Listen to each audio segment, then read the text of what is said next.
This entire country has only one road. No cities, no capital. Just one road around a whole nation. This is Nauru.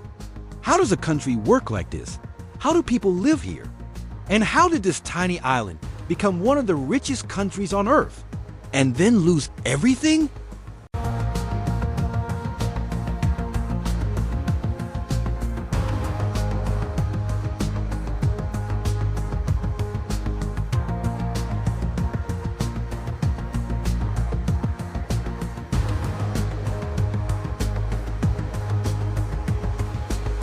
Nauru is a tiny island nation in the Pacific Ocean, a remote speck of land so small that from the air, you can see the entire country at once. With a land area of just 21 square kilometers, Nauru is smaller than most international airports, and its population is about 10,000 people. Imagine a town where everyone knows everyone. That's an entire country here. Its closest neighbor, Banaba Island in Kiribati, is about 300 kilometers away, making Nauru one of the most isolated nations in the world. This isolation isn't just a geographical fact. It shapes every aspect of life, from culture and economy to the very mindset of its people. To get here, you have to fly on Nauru Airlines, the national carrier, which operates just a few flights a week, connecting the island to a handful of Pacific neighbors. When a plane arrives, it's a major event. A tangible link to the outside world that underscores just how far away everything else feels. This road is Nauru. It circles the entire country, a 19-kilometer loop that connects everything and everyone. Schools, homes, shops, the hospital, and even the government buildings, they are all situated along this single paved ring. There are no highways. There are no traffic lights, no intersections to navigate. There is no such thing as long-distance travel. You can get in a car and drive around the entire country in less than 1 hour, watching the endless blue of the Pacific Ocean on one side and the daily life of a nation on the other. Kids walk along its edges on their way to school. Families ride scooters to visit relatives, and cars move at a relaxed, unhurried pace. This road isn't just infrastructure. It's the lifeline, the central artery of the nation, the stage on which public life unfolds. It's a visual representation of the country's scale, finite, contained, and completely knowable.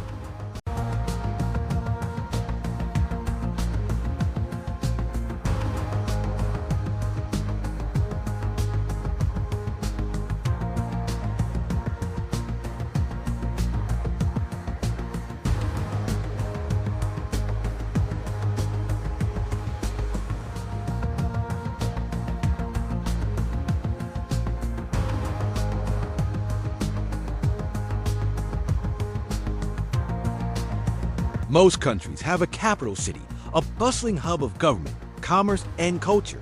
Nauru does not. There is no official capital. Government offices are spread across small districts along the coastal ring.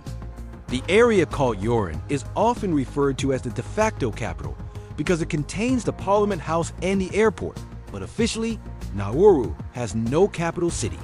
It is one of the only countries in the world that works this way, a system born from its small size and unique history. There's no central metropolis to draw people in. Instead, life is decentralized, spread evenly around the island's perimeter. This lack of a single, dominant urban center reinforces the communal, village-like atmosphere of the entire nation. It's a political structure that mirrors its geography, a circle without a distinct center point. But what makes Nauru truly unbelievable is its past. Looking at this quiet island today, it's hard to imagine that in the 1970s and 80s, Nauru was, for a brief, dazzling moment, one of the richest countries on Earth per person. Its GDP per capita soared, surpassing that of many major developed nations.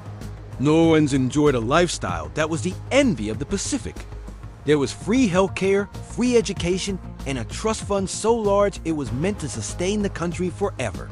The reason for this incredible boom was phosphate, a high-quality mineral derived from ancient bird droppings, known as guano, that had accumulated over thousands of years. This white gold was a key ingredient in agricultural fertilizers, and for decades, the world's farms depended on Nauru. The tiny island was literally feeding the world, and in return, it received immense wealth. But that wealth came at a devastating price. To extract the phosphate, the island was systematically torn apart. Giant mechanical claws scraped away the topsoil, leaving behind a barren skeletal landscape of jagged limestone pinnacles. Nearly 80% of Nauru's interior, once a lush tropical forest, was destroyed. This area, known as topside, became an uninhabitable wasteland. When the easily accessible phosphate deposits ran out in the 1990s, the mining slowed, and so did the flow of money. Poor investments and mismanagement drained the National Trust Fund. The wealth that once seemed infinite vanished almost as quickly as it had appeared. What remained was a broken landscape, a scarred interior, and a country forced to restart from almost nothing, facing a future it was never prepared for. Today, life in Nauru is quiet. It's simple. It's personal. With only 10,000 people, everyone knows everyone. There are no big cities, no crowds, no rush. Life unfolds at a slower, more deliberate pace. Most people live along the narrow coastal strip, the only part of the island that wasn't stripped bare by mining. Here, the land is still alive.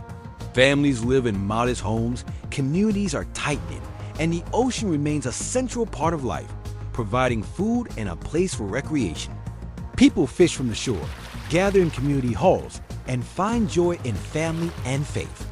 It's a life defined not by material wealth, but by human connection and resilience in the face of immense challenges, including rising sea levels and the highest rates of obesity and diabetes in the world, a legacy of the shift from a traditional diet to imported processed foods during the boom years.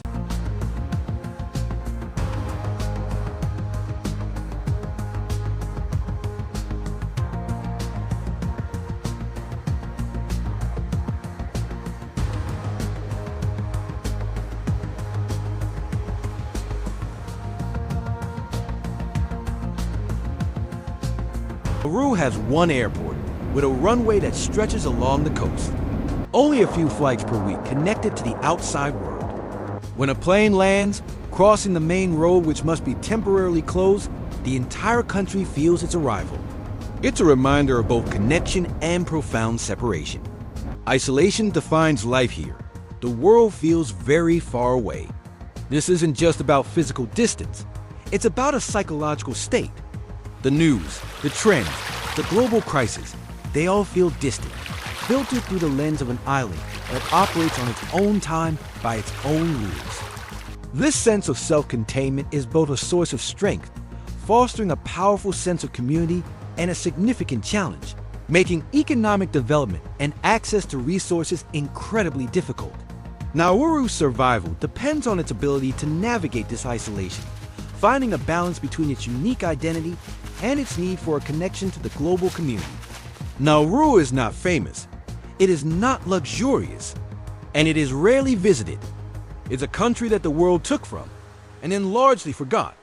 But it is real. It is a testament to the fact that a nation is not defined by its size, its wealth, or its place on the global stage. It is defined by its people, their history, and their spirit. A country with one road, no capital, and a story bigger than its size. A story of unimaginable riches, profound loss, and the quiet dignity of survival.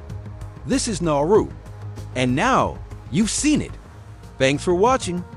If this story moved you, consider subscribing to see more of the world's hidden places.